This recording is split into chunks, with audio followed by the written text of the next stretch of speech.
I'd like to think that if Boss Dum Drum and Belcha from Donkey Kong Country 3 met, they'd be friends. They both cough up enemies, they're both cylindrical, and they're both fans of the New York Jets. I think they'd really hit it off. This is part 33 of Overthinking Donkey Kong Country. I know we do this every time, but before we dive into it, let's take a look at the battle and see what it can teach us. This is probably the most complex boss battle in the game, aside from K. Rool. But let's face it, it's not like the bar was set high or anything. Boss Dum Drum has 2 phases that he repeats 5 times. First he tries to stomp you, then he dumps enemies into the arena. With each repetition he adds 1 stomp and drops a harder type of enemy. But if you got through the first round okay, you'll be fine. It's just more of the same. Go 5 rounds with him and he just sort of dies. Just hits the ground like a toddler throwing a tantrum in a supermarket and splits open like a Bega stringer. That's it. Boss Dum Drum's an interesting case. I always took the word boss in his name to be less about being the end of world boss and more about being in charge of Kremkrok.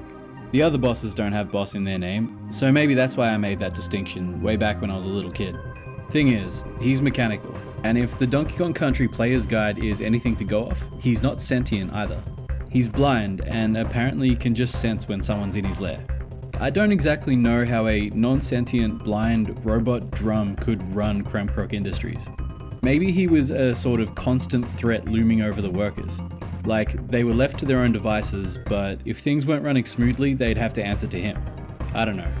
I know I say this a lot, and I really don't want to make a thing of it, but I'm definitely overthinking it. Also, he could have been a precursor to Chaos, and Kremkrok could have been a precursor to Mekanos.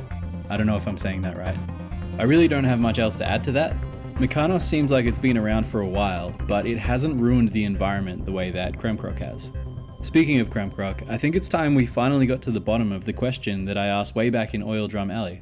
What did Kremkrok Industries look like before the Kremlings ruined it? I said at the end of Oil Drum Alley that I thought a good jumping off point was a sort of grasslands themed area. Like the previous worlds, there might be a diverse selection of levels, but they'd all be linked by a theme. Jungle, mines, forest, snow, and now industrial. But before it was industrial, it could have been something else entirely. Zamil7 thinks it was more likely a rocky canyon area, with patches of grass and shrubs and the stream cutting through it all. GP Reeds had a similar idea, but mentioned rich minerals within the rocks. I dig this idea because it makes a lot of sense that the refineries would be placed so close to the mines. Maybe what we see in Chimp Caverns could have started here and expanded as they dug down. I have a theory about Chimp Caverns that kind of contradicts that, but we'll get into that later.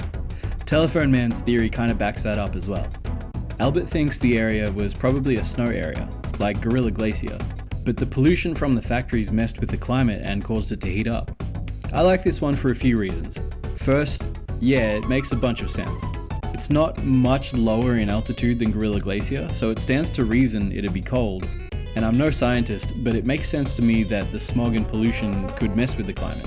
Second, it fits snugly next to the idea that it's a rocky canyon area. Neither contradicts the other.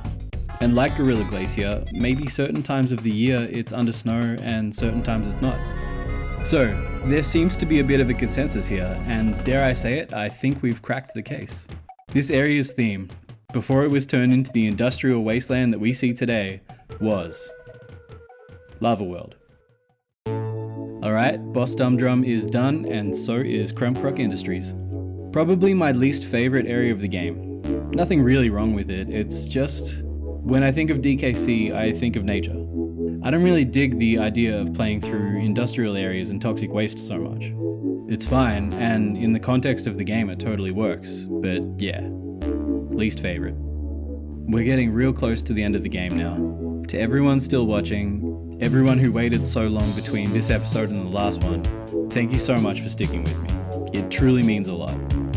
Way back in Trick Track Trek, I asked you all if you could replace Kremkrok's industrial theme with a whole new idea, what would you pick?